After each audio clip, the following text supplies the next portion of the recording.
નમસ્કાર વિદ્યાર્થી મિત્રો, આજે આપણે ઘરે શીખીએ મોડ્યુલમાં અંક ત્રીજામાં હિન્દી વિષયમાં ધોરણ 7ના વિદ્યાર્થીઓ માટે આપવામાં આવેલ પુનરાવર્તન વિશેની સમજૂતી પ્રાપ્ત કરીશું।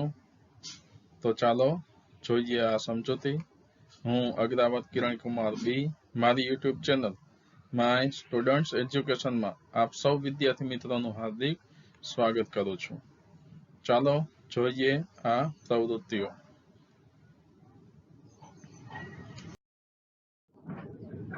यहाँ पर पेज नंबर 12 पर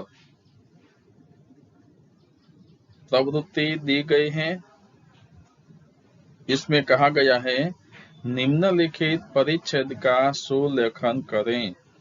तो आपको इस परिच्छेद को यहाँ पे जो जगह दी गई है वहां पर सुलेखन करना है, सुवाच्य अक्षरों में लिखना है।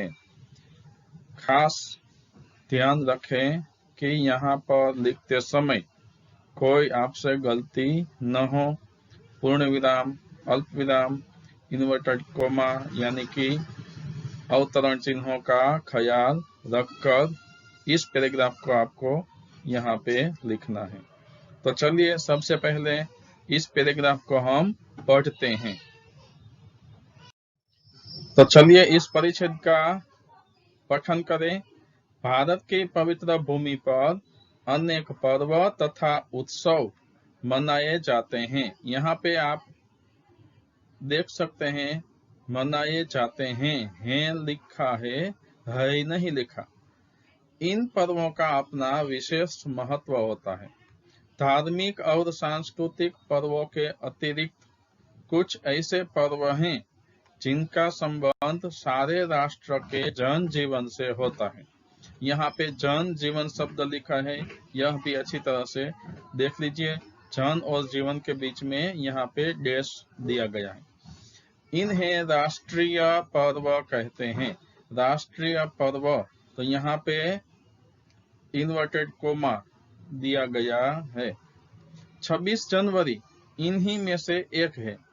यह भी एक प्रसिद्ध राष्ट्रीय त्योहार है। राष्ट्रीय में भी आप देख सकते हैं राष्ट्रीय दीर्घ ई छे। इसे गणतंत्र दिवस के रूप में मनाया जाता है। गणतंत्र का अर्थ है जनता का राज्य। यह दिन हमारे लिए बड़ा शुभ है। इस दिन हमारा देश गणतंत्र बना था। यहाँ दिन शब्द आप देखिए, दिन शब्द में दी ह्रस्व ई दिया गया है।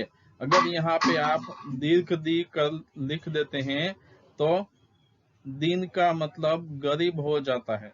इसलिए इन शब्दों में खास ख्याल रखना चाहिए। तो इस दिन हमारा देश गणतंत्र बना था। भारत को स्वतंत्रता तो 15 अगस्त 1947 को ही मिल गई थी। तो यहाँ पे अल्प विराम दिया गया है। परंतु जब सारे नियम बनाकर संविधान की पुस्तक तैयार कर दी गई तब 26 जनवरी 1950 के दिन भारत को पूरी तरह से स्वतंत्र गणतंत्र बना दिया गया।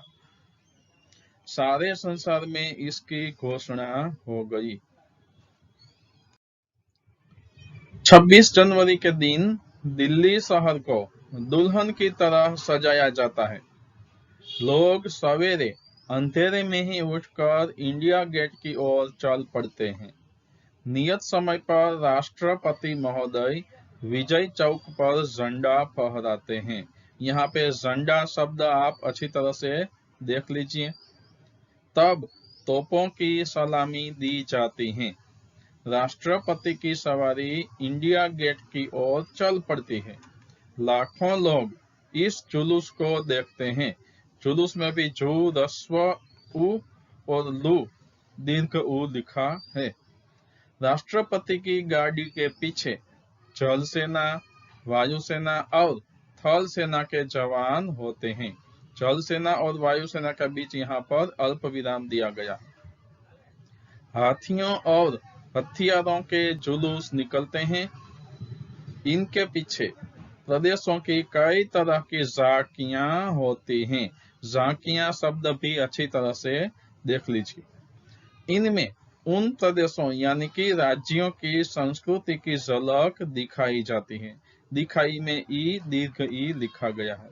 तो इस तरह से अच्छी तरह से आप देखकर इस परिच्छेद को दी गई जगह में सुलेखन कीजिए। अब हम आगे बढ़ते हैं। अब हम दूसरी प्रवृत्ति देखते हैं जिसमें लिखा गया है, कहा गया है संज्ञा पहचानिए। निम्नलिखित संवाद को ध्यान से पढ़ें और व्यक्तिवाचक संज्ञा पहचानें और लिखें। आपको इस संवाद को ध्यान से पढ़कर इस संवाद में जितनी भी व्यक्तिवाचक संज्ञा दी गई है यहाँ पर लिखना है। तो चलिए पढ़ते हैं यह संवाद। अनुज ने कहा, माँ मुझे बहुत भूख लग रही है, आप मैकडोनाल्ड का बर्गर मंगा दो। माँ ने कहा, अनुज कल तुमने पिज़्ज़ा खाया था और सुबह मैगी। तुम्हें कितनी बार समझाया है कि यह कूड़ा अर्थात जंक फूड है, इसे नहीं खाना चाहिए। अनुज ने कहा, माँ पिज़्ज़ा तो कल अक्षत के जन्मदिन की पार्टी में खाया था और मैगी भैया ने बनाई थी। माँ ने कहा, पर गया तो तुम्हारे पेट में ना, नुकसान तो तुम्हारा हुआ ना। जानते हो ये सब चीजें दिल को तो कमजोर करती ही हैं, साथ ही शरीर को मोटा करती हैं और न जाने कितनी बीमारियों को जन्म देती हैं। तुम अपने शरीर को ऐसा करना चाहोगे?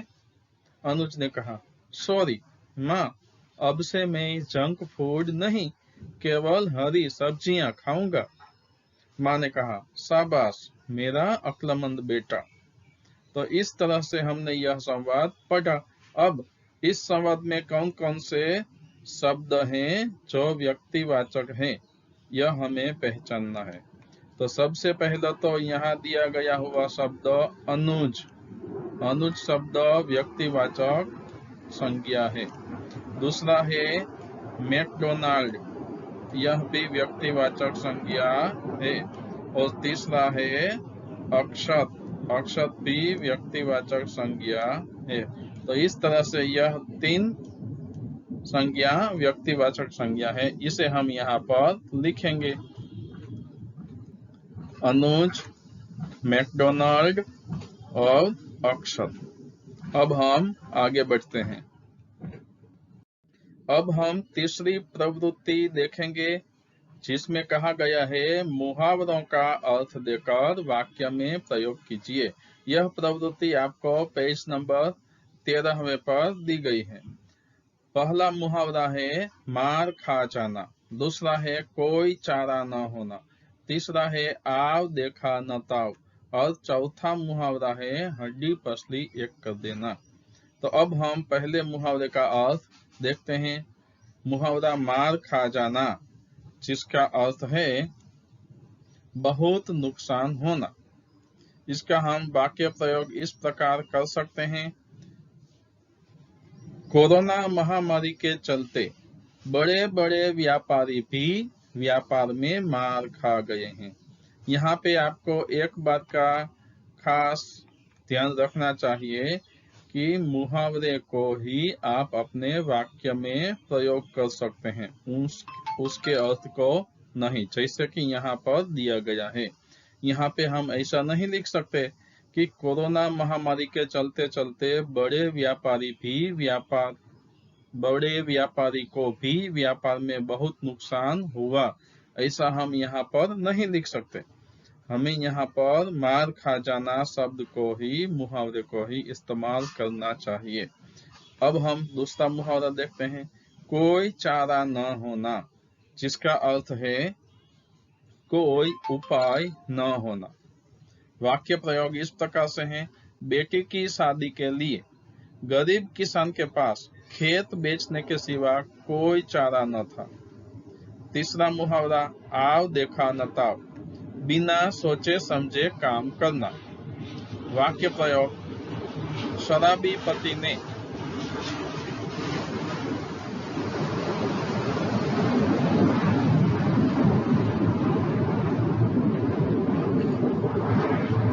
जरा भी पति ने आव देखा न ताव अपनी बेकसूर बीवी को मारना शुरू कर दिया। चौथा मुहावरा है हड्डी पसली एक कर देना, बहुत पीटना, यह उसका अर्थ है।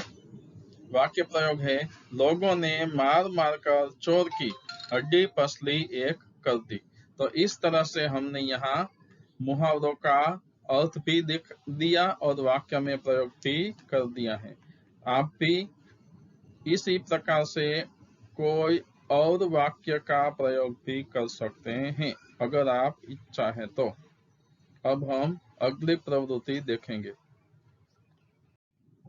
अब हम चौथी प्रवृत्ति देखते हैं जिसमें कहा गया है निम्नलिखित शब्दों के समानार्थी शब्दों को योग्य जोड़ियों में जोड़े। यहाँ पे शब्द दिए गए हैं और इसका समानार्थी अर्थ सामने लिखा है। अतिथि, अरण्य, आज्ञा, अनुपम, अहंकार, आनंद और अनाज। समानार्थी शब्द दिए हैं हर्ष, धान्य, घमंड, मेहमान, आदेश, निराला और जंगल। तो अब हम देखते हैं अतिथि शब्द का समानार्थी शब्द कौन सा होगा।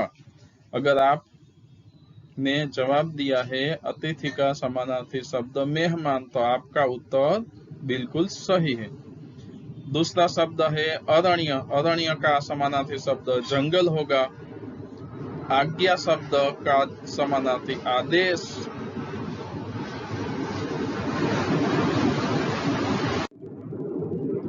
अनुपम शब्द का समानार्थी शब्द निराला। अहंकार शब्द का समानार्थी शब्द घमंड। आनंद शब्द का समानार्थी शब्द होगा हर्ष और अनाज शब्द का समानार्थी शब्द होगा धान्य। तो इस तरह से आप यहाँ पर जोड़े मिला सकते हैं। अब हम आगे की प्रवृत्ति देखेंगे। पांचवी प्रवृत्ति में नीचे दिए गए वाक्यों में उचित विराम चिन्ह का प्रयोग करके फिर से वाक्य लिखें, ऐसा कहा गया है। तो अब हम वाक्य पढ़ेंगे और उसमें उचित विराम चिन्ह लगाकर वाक्य फिर से लिखेंगे। पहला वाक्य है सभी नारे लगाने लगे महात्मा गांधी की जय। दूसरा है जाओ इन्हें इनका घर दिखा दो। तीसरा नेताजी ने कहा तुम मुझे खून दो मैं तुम्हें आजादी दूंगा।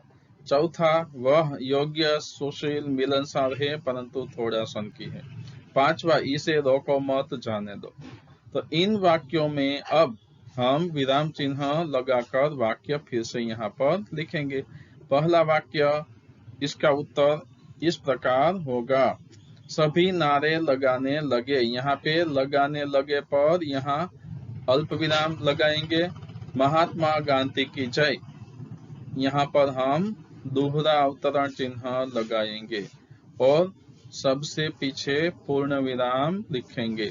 तो इस तरह से वाक्य बनेगा सभी नारे लगाने लगे महात्मा गांधी की जय। दूसरा जाओ इन्हें इनका घर दिखा दो। तो इसका उत्तर हम इस प्रकार के लिख सकेंगे जाओ इन्हें इनका घर दिखा दो। किसी ने वाक्य कहा है इसलिए हम इन्हें दोहरे अवतरण चिन्ह में लिखेंगे। जाओ के बाद अल्पविराम लगाएंगे और दिखा दो के बाद पूर्ण विराम लगाकर अवतरण चिन्ह लिखेंगे। तो इस प्रकार से यह दूसरा वाक्य भी लिख लिया है हमने। तीसरा वाक्य है नेताजी ने कहा, कहा के बाद हम अल्पविराम लगाएंगे तुम मुझे खून दो मैं तुम्हें आजादी दूंगा। यह वाक्य नेताजी ने कहा है इसलिए हम दोहरे अवतरण चिन्ह में लगाकर पूर्ण विराम लगाकर पूर्ण करेंगे। तो इस तरह से यह वाक्य भी तैयार हो जाएगा। चौथा वाक्य वह योग्य के बाद पूर्ण विराम, सुशील के बाद पूर्ण विराम, मिलनसार है अल्पविराम परंतु थोड़ा सनकी है और पूर्ण विराम। तो इस तरह से हम यह वाक्य लिख सकते हैं। चौथा, वह योग्य के बाद पूर्ण विराम, सुशील के बाद पूर्ण विराम, मिलनसार है अल्पविराम परंतु थोड़ा सनकी है और पूर्ण विराम। तो इस तरह से हम यह वाक्य लिख सकते हैं। चौथा, वह योग्य के बाद पूर्ण विराम, सुशील के बाद पूर्ण विराम, मिलनसार है अल्पविराम परंतु थोड़ा सनकी है और पूर्ण विराम। तो इस तरह से हम यह वाक्य पांचवा वाक्य है उसे रोको मत, जाने दो। तो यहाँ पे हम इस प्रकार से लिख सकते हैं, उसे रोको मत, अल्प विराम, जाने दो, उसके बाद पूर्ण विराम। तो इस तरह से हमने विराम चिन्हों का प्रयोग करके वाक्य फिर से लिखे। मित्रों, इस तरह से हमने होम लर्निंग के तीसरे मॉड्यूल में दी गई पुनरावर्तन की सारी प्रवृत्तियां समाप्त कर दी हैं। इसी तरह के वीडियोस प्राप्त करने के लिए मेरी YouTube channel my students education को सब्सक्राइब करें, इस वीडियो को लाइक करें और अपने दोस्तों को भी शेयर करें। धन्यवाद।